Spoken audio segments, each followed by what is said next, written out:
নমস্কার বন্ধুরা, food point of দীপিকায় আপনাদের সকলকে স্বাগত। আমার আজকের রেসিপি মশালা পনির। নিরামিষ এই রেসিপিটি কত সহজে আমি বানিয়ে নিচ্ছি সেটাই আজকে আপনাদের সাথে শেয়ার করব। চলুন তাহলে রেসিপিটা দেখে নেওয়া যাক।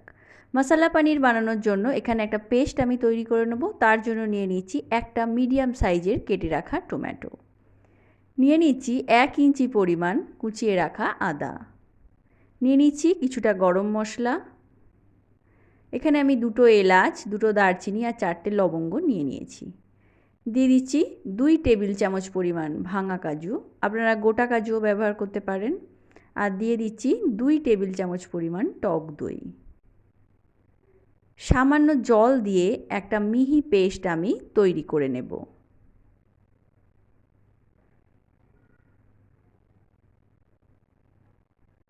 অপর দিকে গ্যাসের ওপর আমি একটা কড়াই বসিয়ে দিয়েছি আর তার মধ্যে দিয়ে দিচ্ছি 4 টেবিল চামচ পরিমাণ সাদা তেল। রান্নাটা আমি সাদা তেলেই করে নেব। এখানে নিয়ে নিয়েছি আমি 250 গ্রাম পরিমাণ পনির। পনিরটাকে একটু বড় টুকরো করে কেটে নিয়েছি। এটা আমি 2টো ব্যাচে ভেজে নেব। সামান্য লাল লাল করে আমি পনিরটাকে ভেজে নেব।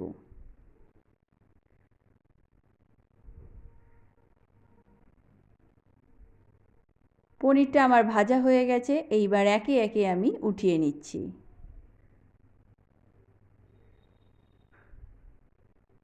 অপর দিকে আর একটা ব্যাচ আমি এইভাবে হালকা লাল করে ভেজে নেব।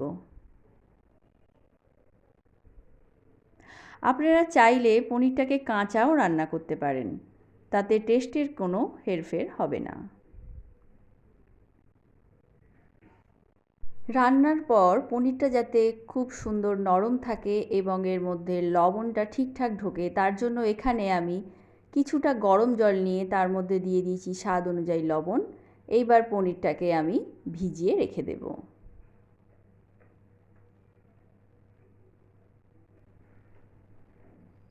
এটাকে সাইডে রেখে দিচ্ছি।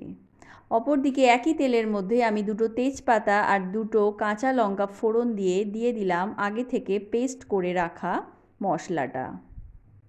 মশলাটাকে এইবার খুব ভালো করে কষিয়ে নেব।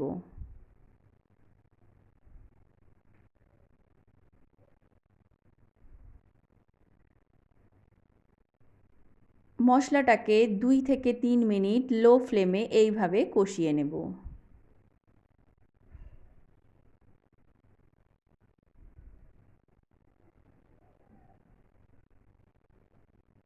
মশলাটা আমার অর্ধেক ভাজা হয়ে গেছে। এইবার এই অবস্থায় দিয়ে দিচ্ছি 1 চা চামচ জিরে গুঁড়ো, 1 চা চামচ ধনে গুঁড়ো, 1 চা চামচ কাশ্মীরি রেড চিলি পাউডার আর দিয়ে দিচ্ছি হাফ চা চামচ হলুদ গুঁড়ো।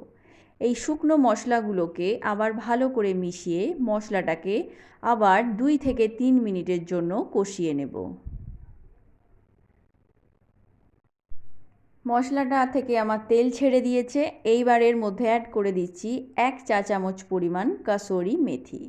এতে কিন্তু টেস্টটা খুব ভালো আসে, এটা অবশ্যই করে দেওয়ার চেষ্টা করবেন। এইবার দিয়ে দিচ্ছি আগে থেকে ভিজিয়ে রাখা জল শুদ্ধ পনিরটা। এখানে আমি যে জলটায় পনিরটা ভিজিয়ে রেখেছিলাম সেই জল শুদ্ধ পনিরটাকে দিয়ে দিলাম। এইবার ভালো করে পনিরটার সাথে মশলাটা ভালো করে মিশিয়ে নেব।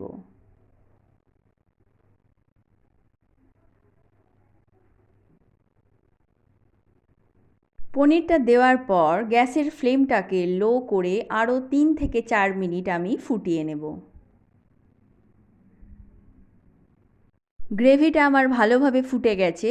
এইবার টক ভাবটাকে ব্যালেন্স করার জন্য আমি দিয়ে দেব 1 টেবিল চামচ পরিমাণ চিনি।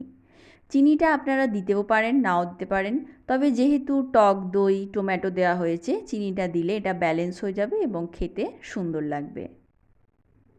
পনিরটা আমার একদম রেডি হয়ে গেছে। এবার গ্যাসের ফ্লেমটাকে বন্ধ করে এটাকে আমি সার্ভ করে দেখাচ্ছি। তো বন্ধুরা, কেমন লাগলো রেসিপিটা ভালো লাগলে লাইক, শেয়ার ও কমেন্ট করতে ভুলবেন না। আর আমার চ্যানেলে নতুন হয়ে থাকলে চ্যানেলটা সাবস্ক্রাইব করার অনুরোধ রইল। পাশে থাকা বেল আইকনটা প্রেস করে দেবেন যাতে করে আমি চ্যানেলে নতুন কোনো ভিডিও দিলে তার আপডেট আপনি পেতে পারেন। তো আজকের মতো এ পর্যন্তই। নমস্কার।